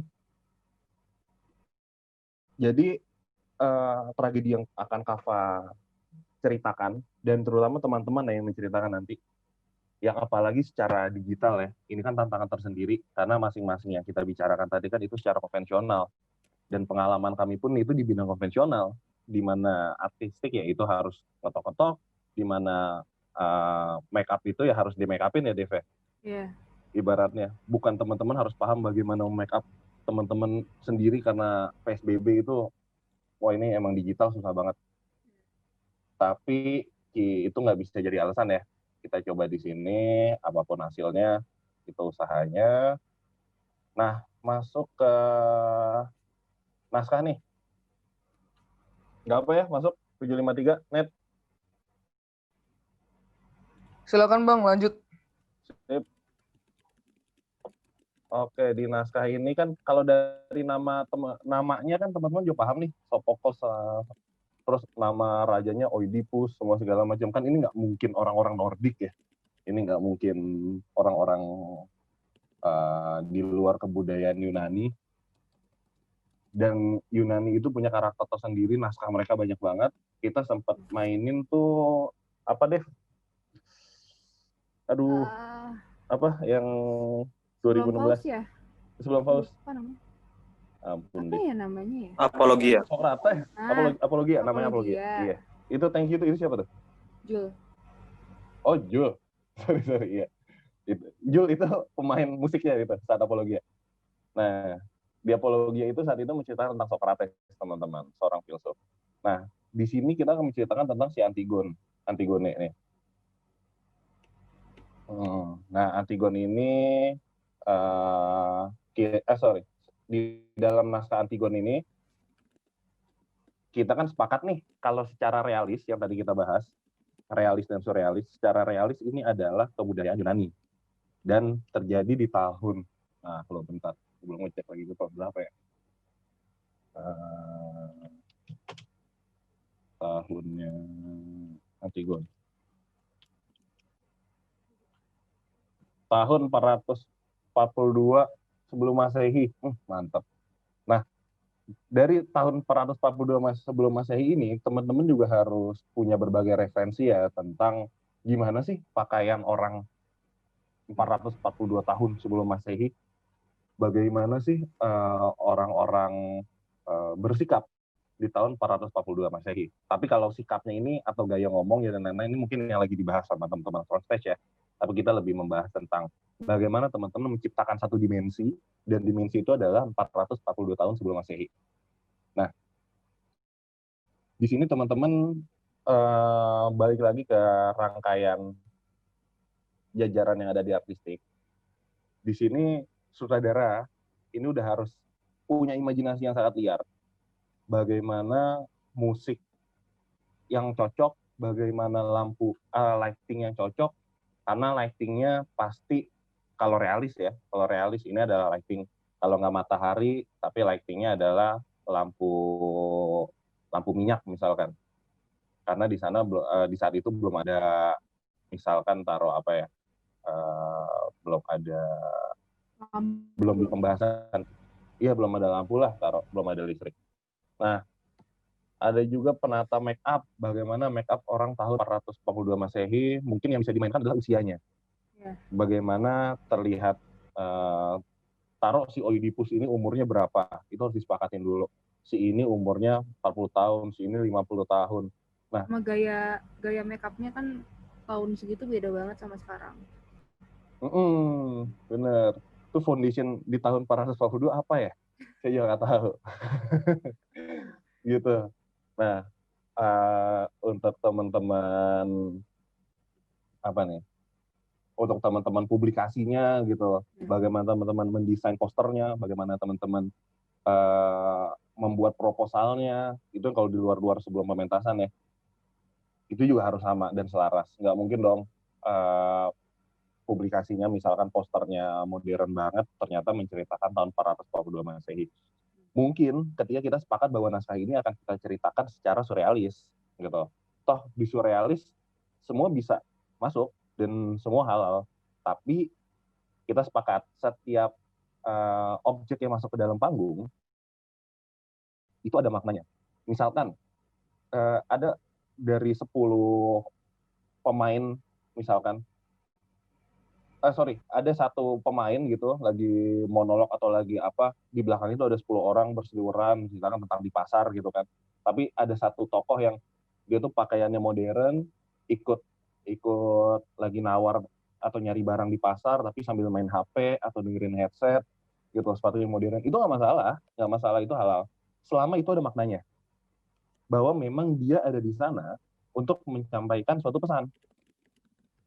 Misalkan pesan yang gampang, misalkan taruh ketika ada makna kayak gitu adalah ternyata orang zaman dulu itu cara bersosialnya itu lebih tinggi, kepekaan sosialnya lebih tinggi dibanding orang-orang modern segala macam gitu kan. Nah, itu bisa aja masuk ketika kita sepakat bahwa ini ada surrealis. Dan di tengah-tengah realis pun itu juga nggak bisa kontra juga kalau ada satu unsur surrealis yang masuk. Pasti ada ya. Pasti ada entah apapun itu pasti ada. Kayak misalkan yang waktu itu kita Tafa itu masukin Sokrates, mainin naskah Sokrates gitu kan. Itu naskahnya yang buat Mas Mayo, itu ditulis sendiri. Nah, di dalam naskah itu penata musiknya itu Bang Jul tadi tuh. Itu mainin lagu apa ya waktu itu ya? Lagu rock kok yang dimainin. Karena cocok dan dimensi yang dibawa juga sama gitu. Moodnya juga sama. Waktu Faust juga kan? Waktu Faust juga ya? Iya. Bawain waktu Faust juga. Perahu. Waktu Faust juga. Sisir Tanah tuh pernah juga ya? Iya. Kita masukin. Nah, artistik ini, sutradara juga harus liar banget bareng si penata musik. Misalkan bagaimana menciptakan suara ambience. Misalkan latarnya seseorang yang di pasar tadi 442 sebelum Masehi, tapi di surrealis ternyata suara ambience-nya itu adalah suara macetnya jalanan, ada suara-suara klakson segala macam, itu bisa, tapi harus ada maknanya. Nah, kalau realis, teman-teman harus sepakat tentang waktunya. Apa sih ambience suara yang ada di tahun 442 sebelum Masehi? Nggak mungkin ada klakson di sana, nggak mungkin ada suara kereta di sana. Mungkin ada suara burung, atau suara orang-orang hilir mudik tapi jalan kaki, atau suara apalah itu. Nah, juga masuk ke penata kostum nih.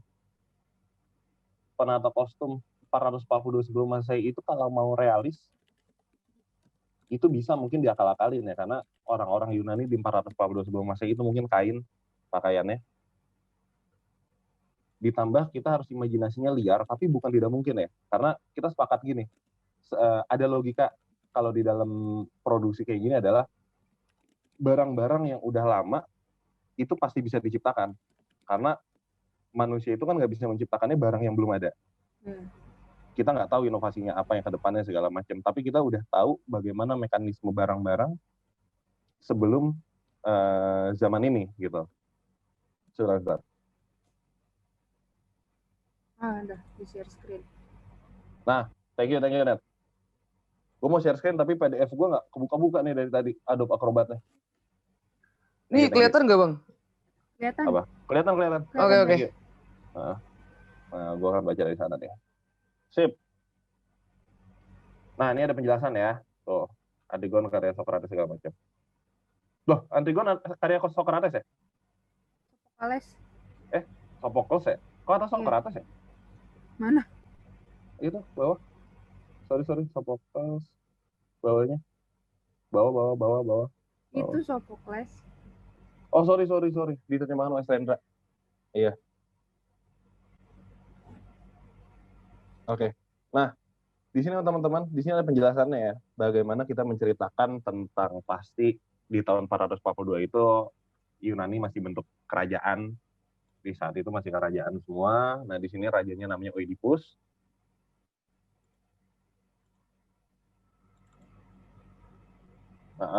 Ada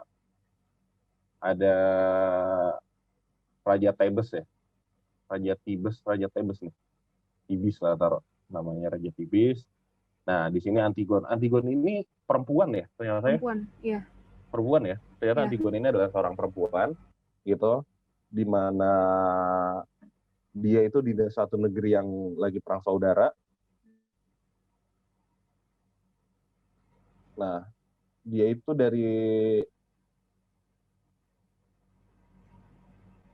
ya. Jadi Antigone ini dia tuh seorang perempuan yang memperjuangkan untuk mengkubur Adiknya. kakak Kakak apa adik? adiknya, kakaknya. Untuk mengkubur jenazah kakaknya. Sementara jenazah kakaknya ini ditolak oleh negara. Ditolak oleh Rajanya, kerajaan. omnya. Pamannya. Itu kesian sekali. Ini mungkin saya nggak tahu sih ya di rapatnya waktu itu apa ya. Maaf nggak ikut, nggak follow up juga waktu itu. Cuman mungkin ini menceritakan juga kayak bagaimana kemarin kalau isu kemanusiaannya ya, bagaimana banyak jenazah yang ditolak ya oleh masyarakat karena positif COVID-19, yang sementara itu adalah kecelakaan, bukan si jenazah itu menginginkan, segala macam. Nah, di sini ada beberapa pemain. Nah, di sini ada paduan suara nih, dan itu pertama muncul juga langsung ada paduan suara. Nah, yuk boleh kita ke bawah sedikit. Paduan suara tuh ceritanya tuh kayak masyarakatnya gitu loh, yang menyampaikan apa yang dipikirkan sama masyarakatnya. Oh, paduan suara jadi suara masyarakatnya ibaratnya ya? Iya. Oke. Sip. Nah, di sini teman-teman mungkin kita nggak membaca dialognya satu persatu karena itu adalah poin dari teman-teman front stage ya. Oh ya, bener Kak Icang. Sorry. Lanjut. Teman-teman kalau misalkan mau mau tektokan langsung boleh. Jadi dinyalain aja mic-nya. Jadi kalau misalkan mau ada biar dua arah gitu loh komunikasinya juga. Iya, nyalain aja guys. Kenapa? Kan...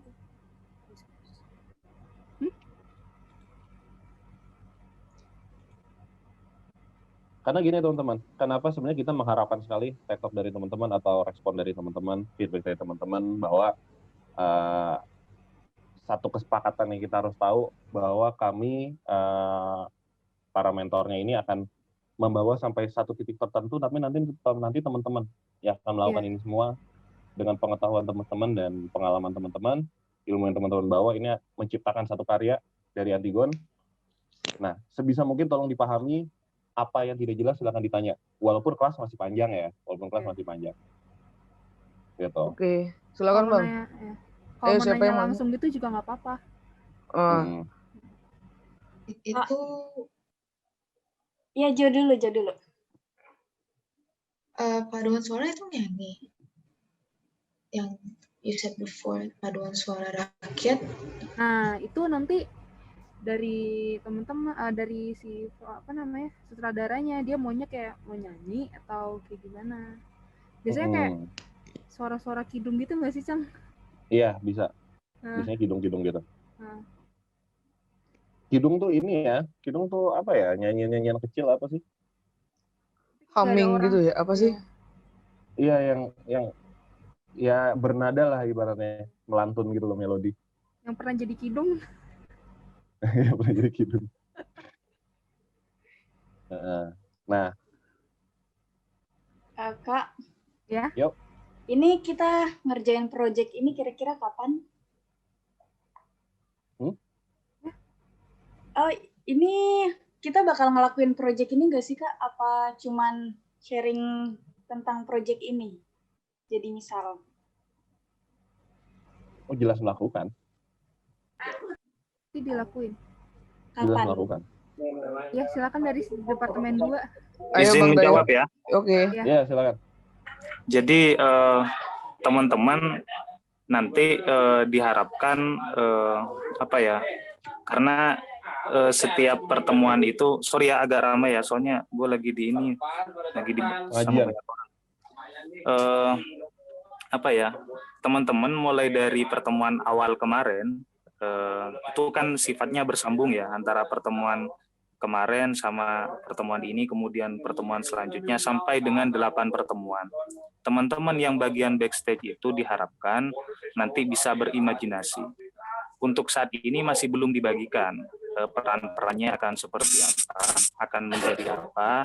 Soalnya teman-teman diharapkan memerhatikan terlebih dahulu dan semacam memberikan pengetahuan terhadap diri, gue cocoknya di sini. Itu nanti ketika sudah 8 pertemuan, kita sudah matang, kita sudah mantap dengan pilihan ini, ya udah kita bagi dengan peran ini. Nanti dinilai sama PIC dan penyelenggara gitu. Kira-kira teman-teman cocoknya di mana gitu loh. Nah, nanti ketika sudah 8 pertemuan diharapkan baik nanti PIC yang memilih peran teman-teman ataupun teman-teman memilih peran teman-teman sendiri, itu nanti akan digabung dengan front stage.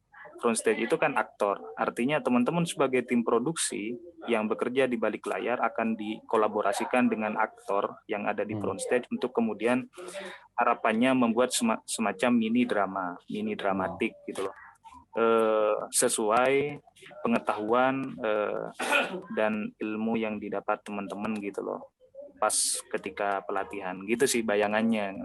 Nah nanti masalah tidak ada jelek dan bagus kalau kata Mas Mayo kemarin di dalam pertunjukan, yang penting itu orisinil milik kita gitu loh, karya kita gitu loh. Itu sih bayangannya sih. Dilanjut Bang. Terima kasih. Oke, makasih Dayat. Gimana kira-kira? Itu. Terima kasih Kak Dayat. Siap. Ya. Terima kasih Kak. Iya Kak. Oke, lanjut ke teman-teman. Masih ada pertanyaan kah?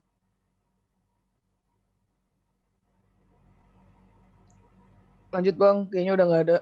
Oke. Dev, kita lanjut ya. Iya. Nah, di sini ada prolog nih, atau prologos. Jadi, apa namanya, prolog ini bagian untuk memperkenalkan alur cerita, di mana penonton ini bisa memahami alur cerita ke depan ini dimulai dari prolog.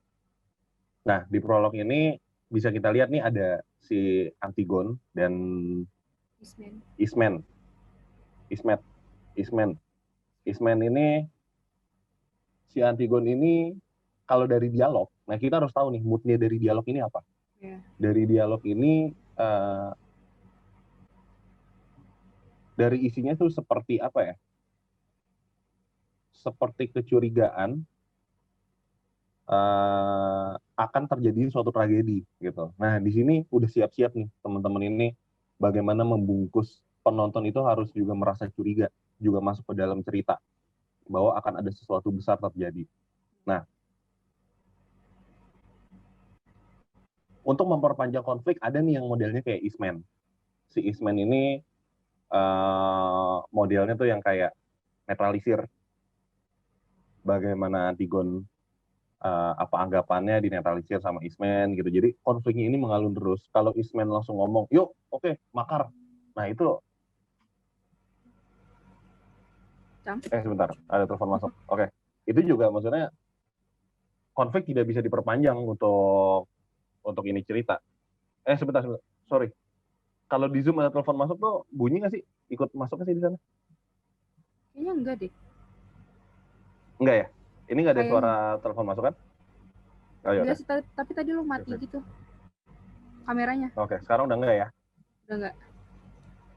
Oke, sip. Nah, oke, boleh ke bawah-bawah lagi. Ini share screen siapa ya? Net. Gua Bang. Oh Net, oke sip. Iya. Net. Nah. Sampai mana Bang? Ya, sini aja. Net. Atas dikit Net. Ini masih dialog ya? Masih prolog. Iya. Oh ini masih prolog. Ini masih dialog. Nah, di sini teman-teman, ini naskahnya ini masih naskah dialog, belum naskah masih naskah sangat mentah yang hanya menceritakan tektok antar tokoh.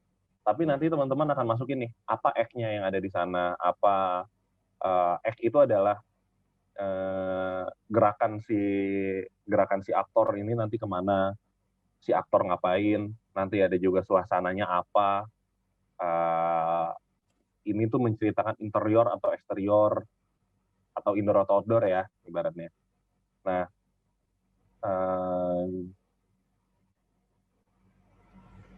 Nah dari dua ini baru 2 tokoh yang muncul ya. Dari 2 tokoh yang muncul ini nanti sutradara ini mohon maaf ya kenapa sutradara terus yang kita bicarakan, karena kuncinya memang di sutradara. Sutradara ini akan menerka nih. Cocoknya sih Antigon sama Eastman ini usianya berapa? Eastman ini perempuan juga ya? Iya. Eastman juga perempuan juga. Ini usianya berapa? Karena nanti biasanya di tokoh itu nanti ada usia, nama, bahkan latar belakangnya apa gitu, sama sifatnya apa. Kayak Nah, kehidupan sehari-hari aja. Nah, jadi benar-benar dibikin kayak real, personality-nya tuh real gitu, kayak real orang.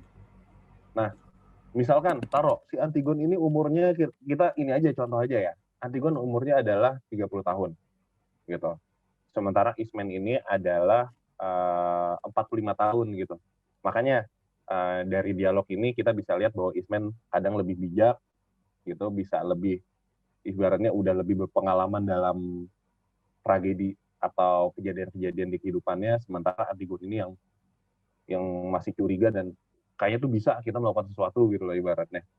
Nah, dari sini juga nanti tim artistik itu bakal masukin nih lightingnya ini kayak gimana. Apakah ini jamnya ini waktunya ini sedang sore, apa siang, apa pagi, ini cocoknya gimana ya saat seseorang berbicara mengenai kecurigaan tentang akan suatu tragedi, atau bagaimana membicarakan sang raja gitu. Misalkan bisa taruh di sore-sore atau di malam-malam gitu. Jadi kayak sunyi, terus kayak ruang privat gitu, di mana dua orang ini berbicara tentang realitanya tuh kayak gini loh, segala macam gitu. Nah, di sini juga nanti tim artistik bakal nentuin nih dari yang tadi umur 30 sama 45 ini harus ada bedanya nih.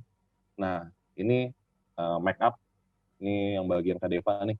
Ini bakal bakal menyusun bagaimana bedanya orang 30 dan 45 tahun, bagaimana menggambarkan si Antigon yang taruh dia apa ya ini ya,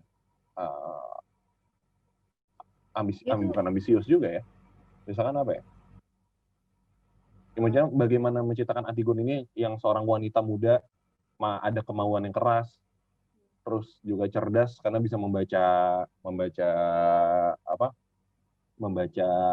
si raja ini udah mulai aneh-aneh nih segala macam ibaratnya. Terus bagaimana si Eastman adalah seorang ibu-ibu, itu nanti juga ada bedanya, Dev ya. Iya. Bakal dibedain. Beda banget. Gitu.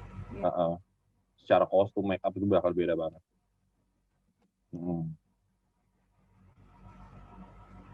Nah, karena kita nggak tahu nih yang di front stage sedang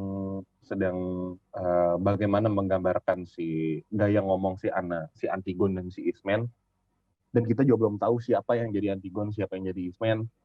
Itu kenapa di setiap latihan biasanya tim artistik ini akan ada di sana juga bareng si aktor-aktor. Tapi tim artistik mungkin akan hanya melihat aja bagaimana perkembangan latihan segala macam. Juga si sutradara akan langsung enak kayak misalnya nanti berdiskusi gitu sama setelah latihan atau saat latihan juga berdiskusi sama si stage manager, bisa nggak kira-kira kalau kayak gini, bisa nggak kalau misalkan bagian sini dibuat kayak pasar, bagian tengahnya dibuat kayak kerajaan, bagian sampingnya lagi dibuat kayak kamarnya si Antigon segala macam gitu kan. Nah kita balik ke share screen-nya ya. Setelah prolog tadi ini ada paradosnya nih. Parados ini mungkin lanjutannya dari prolog atau mungkin paradigma kali ya. Bagaimana kita melihat cerita ini ke depannya? Bagaimana kita mengantar si penonton ini melihat cerita ke depannya? Nah, mulai nih yang paduan suara. Ternyata paduan suara ada pemimpinnya juga nih. Kalau tadi ya kita nggak tahu ya jelasnya kayak gimana nanti karena masih banyak perubahan yang sangat memungkinkan ke depannya. Kita taruh adalah paduan suara ini adalah suara rakyat, dan pemimpin dari paduan suara ini adalah misalkan seorang kalau dari suara rakyat mungkin dewannya gitu ya. Ini gue takut videonya jadi disangka ini udah makar gitu. Oke, jadi dari misalkan ada suara rakyat nih yang berbicara tentang keresahan kan, kalau kita lihat tentang hati yang berdarah, barisan Argus kalah gitu kan. Udah mereka resah, membawa hati yang patah gitu kan. Terus bagaimana pemimpin paduan suara berbicara, akibatnya lewat sudah segala macam. Nah, di sini kan mungkin kalau kita langsung baca kita nggak akan tahu bahwa ada proses sebelum dialog ini dibuat.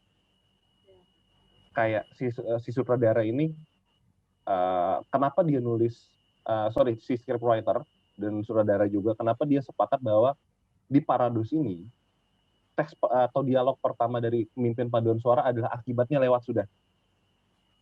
Nah, sementara paduan suara ini hanya mereview bukan preview apa ya? Hanya berbicara tentang suasana hatinya. Gitu loh. Jadi kayak kita sepakat bahwa akibatnya lewat sudah dan ini adalah akibat yang buruk karena paduan suara berbicara tentang mood-nya gitu loh. Dan dari sini pun kita bisa tahu bahwa pemimpin paduan suara ini memiliki pengetahuan yang lebih daripada paduan suara. Makanya dia bisa tahu nih akibatnya lewat udah nih ibaratnya. Jadi dia tahu apa yang akan terjadi ke depan, apa yang baru saja terjadi gitu loh. Tapi bukan serba tahu ya, dia bukan narator. Narator ada lagi nanti beda sendiri. Nah, yuk kita ke bawah net. Lagi, oke.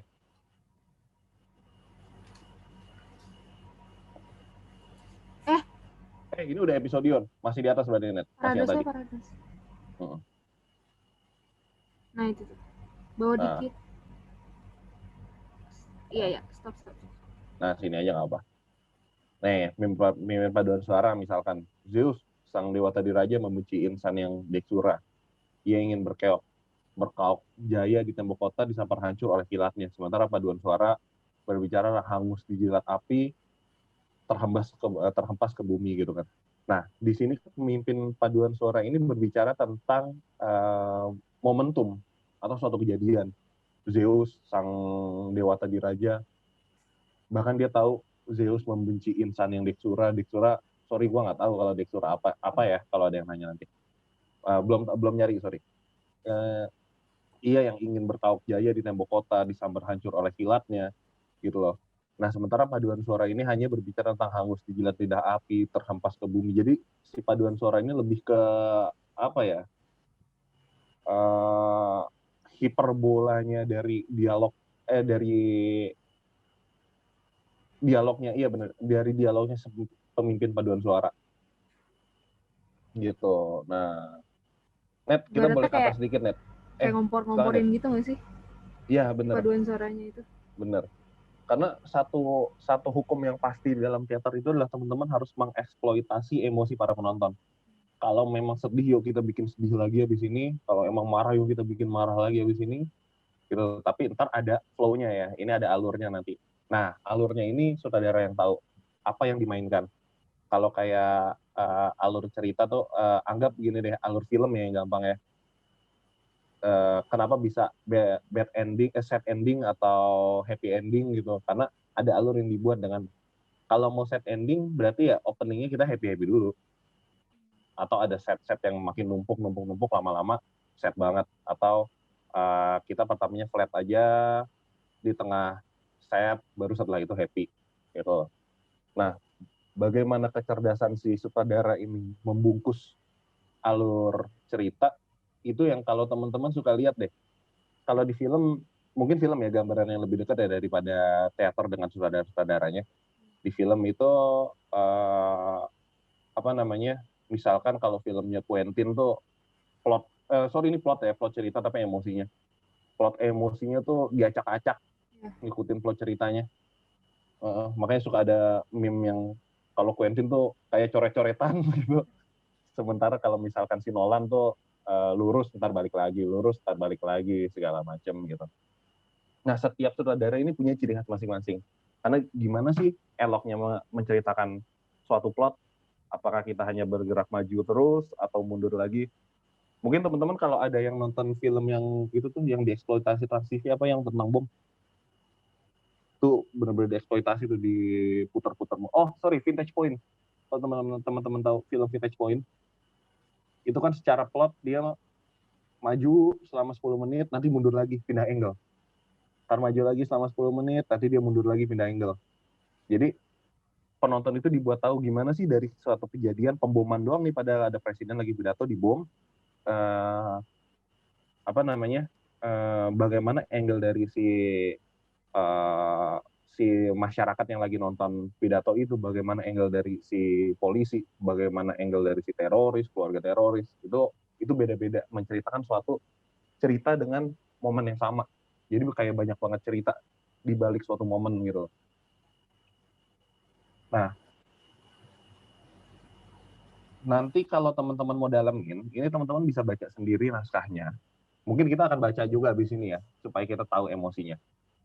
Teman-teman bisa, terutama yang pengen jadi sutradara ya, teman-teman yang pengen jadi sutradara, ini udah harus baca bener-bener. Ini kerennya kalau si paduan suara ini apa ya?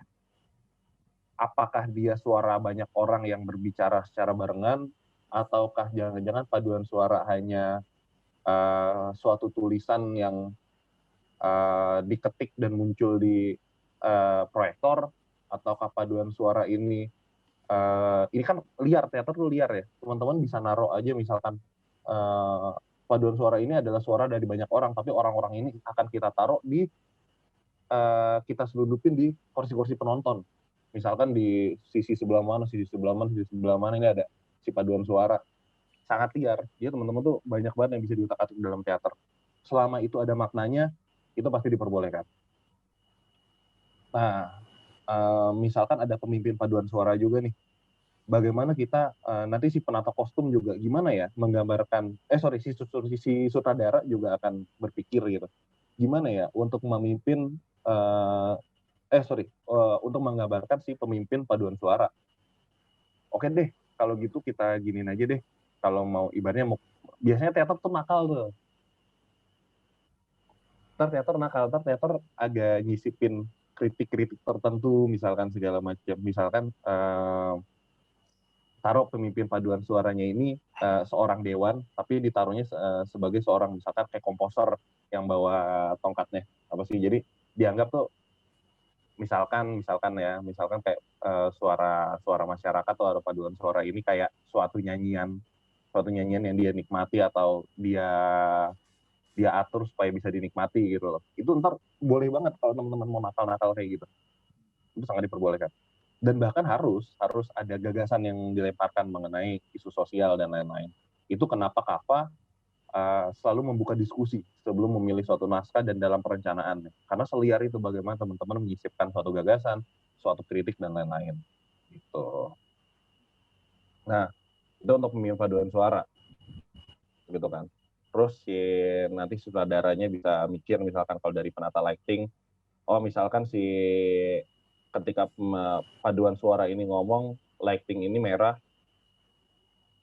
atau misalkan gelap, sementara si pemimpin paduan suara ini di center sama spotlight atau lighting yang cuman dia doang tuh, terfokus ke dia doang, warnanya terserah apa, mau warnanya merah kah, mau hijau kah, segala macam. Ada maknanya dari setiap warnanya itu. Bener. Dev, mungkin sikat Dev. Dari angle siapa nih, misalkan penata apa nih? Kalau dari angle penata rias misalnya. Penata rias. Sebenarnya tapi kayak misalkan penata rias tuh juga ngikutin ke sutradara kan, kayak misalkan si pemimpin paduan suara mau umurnya berapa, paduan suaranya umurnya berapa, jadi biar kayak nyesuaiin gitu. Untuk kostumnya juga sebenarnya ngikutin sih. Nah, kalau buat gue sih kemarin tuh udah baca-baca kan kalau misalkan makeup tahun segini tuh kayak bener-bener sebenarnya tuh kayak nggak pakai makeup gitu loh, jadi kayak bener-bener natural, cuman kalau di panggung juga tetap harus kelihatan.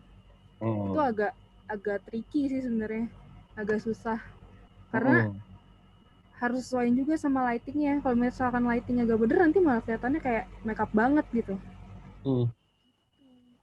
Terus apa lagi ya?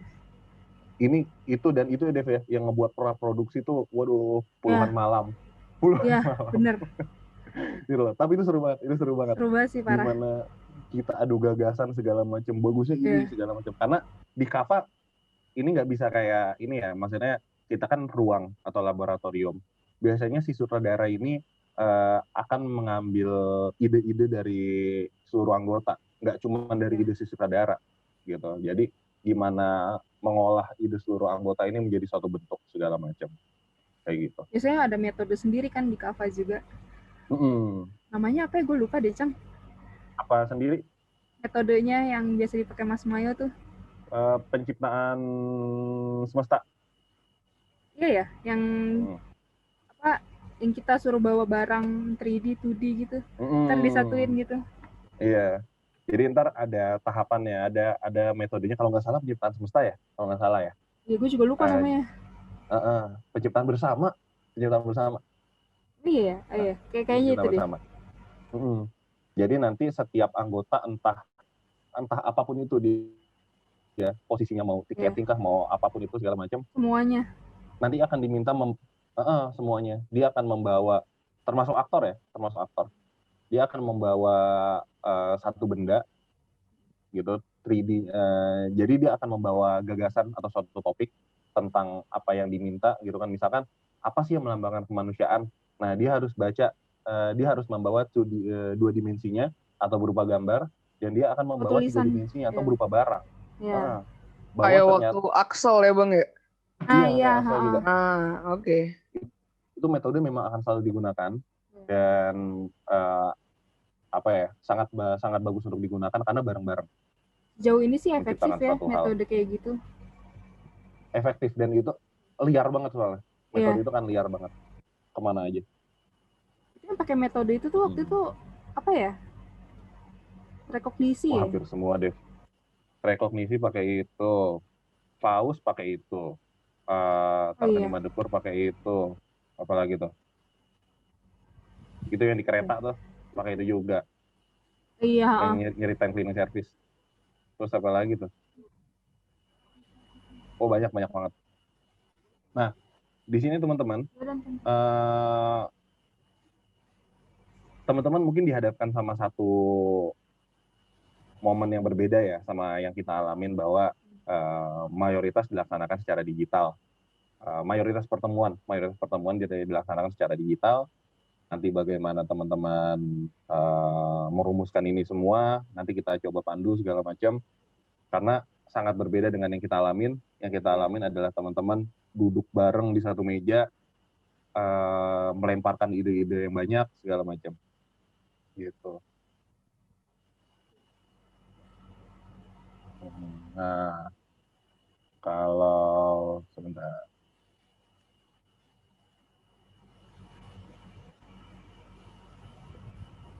Nah, pokoknya pada dasarnya gini teman-teman, artistik tidak bisa bergerak sebelum kita sepakat bahwa gagasan di balik teater ini, di balik naskah ini apa. Sebelum kita juga ada gagasan, kenapa harus ada si aktor ini, kenapa harus ada objek ini, segala macam. Artistik tidak bisa bergerak. Karena nanti ini artistik yang benar-benar artistiknya ya, di dalam tim artistik. Jadi ada dua artistik sebenarnya, yang merangkap artistik, musik, lampu, tata rias, kostumnya, terus stage crew-nya segala macam. Ada yang namanya memang penata artistik dengan bagian artistik. Nah, di bagian artistik ini dia akan membuat objek-objek yang ada di panggung. Kalau ada mejanya kita buat. Kalau ada misalkan ada pohonnya kita buat, segala macam. Nah, ini pengalaman sangat seru. Makanya ketika ini adalah digital, yuk kita coba rancang bareng-bareng bagaimana kita bisa menata artistik secara digital gitu. Karena ada set-set tempat dan ada unsur-unsur yang harus diperhitungkan juga gitu. Dari Kak Deva, Kak Deva mungkin ada ini sebelum. Iya. Makasih Kak Icang. Iya, silakan Kak Deva. Intinya tuh semuanya harus harus bisa satuin pikiran sih. Kalau misalkan tim artistik sama tim produksinya beda pemikiran, nanti yang ada malah kemana-mana. Apalagi di artistik ya. Kalau artistik udah pemikiran. Halo, iya, kedengeran deh. Kedengeran kok deh. Ya gitu, kalau misalnya di artistiknya sendiri itu udah nggak satu pikiran, nanti yang ada malah ngaco semuanya. Apalagi sutradara kan masuk artistik tuh. Kalau misalnya sutradaranya udah ngaco, ya semuanya bakalan ngaco sih. Intinya bersinergi sama-sama. Benar. Teater tuh teamwork banget kok. Iya, parah. Halo? Iya, Dev. Ya, gitu guys.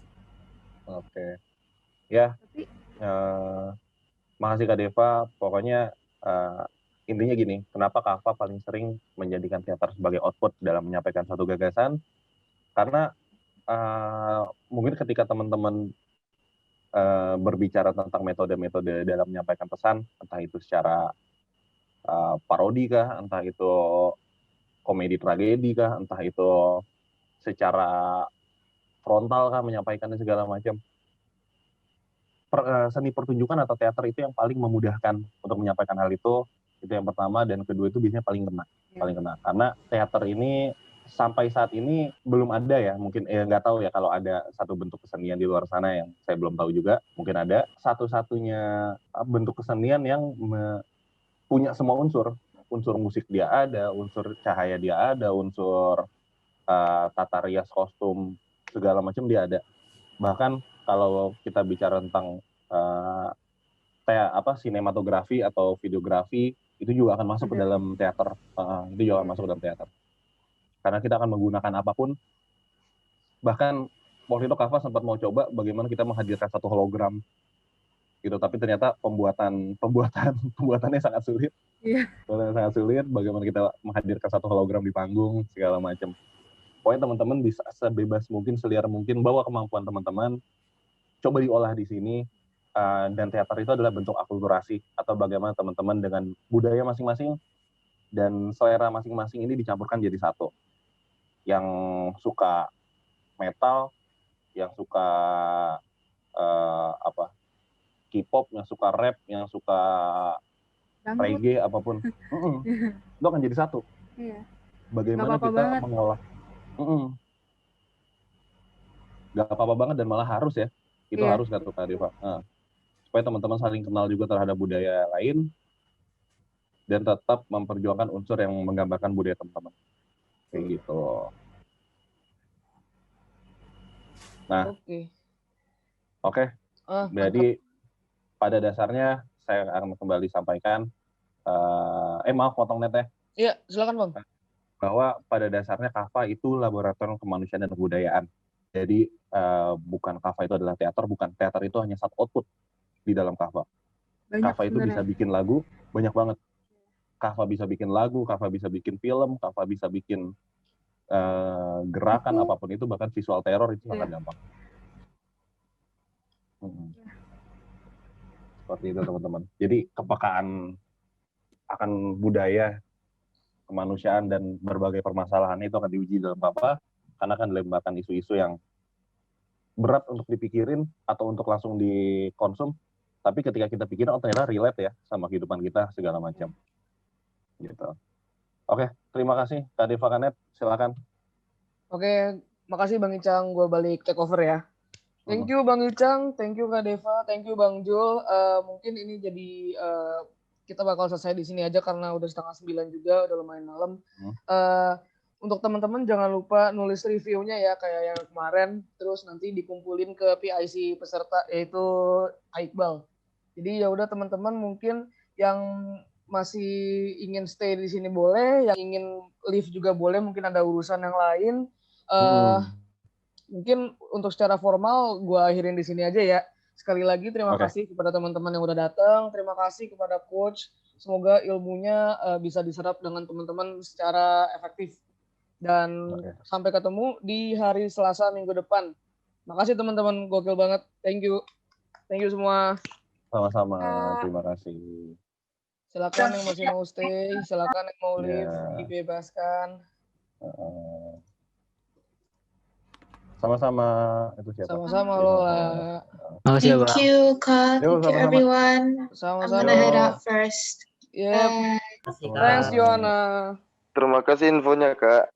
Terima kasih, Lang. Makasih, Kak. Sama-sama. Assalamualaikum. Terima kasih, Kak, infonya. Sama-sama. Waalaikumsalam, Bang Icang. Waalaikumsalam. Yafi. Set, Yafi. Breakout lagi. Breakout rooms will close in 50 seconds. Oke. Ini kita berarti balik ke ruangan utama ya? Iya. Ya, Kaula Vi, Kaula sekarang. Kaula ya langsung Ya, ya. gue dipanggil Mas Bayu Anggun. Gila kangen banget. Kangen banget. Anggun.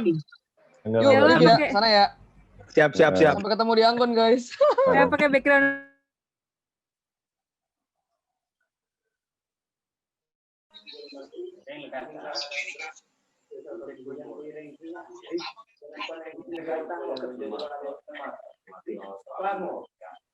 Ada yang mau nyampein pesan-kesan nggak? Bang Dayat, sorry Pertemuan. bentar. Sorry. Ini artinya recordingnya di stop aja ya? Oh iya, di stop Oke. aja recording. Oke, mau levelkan ya, oke.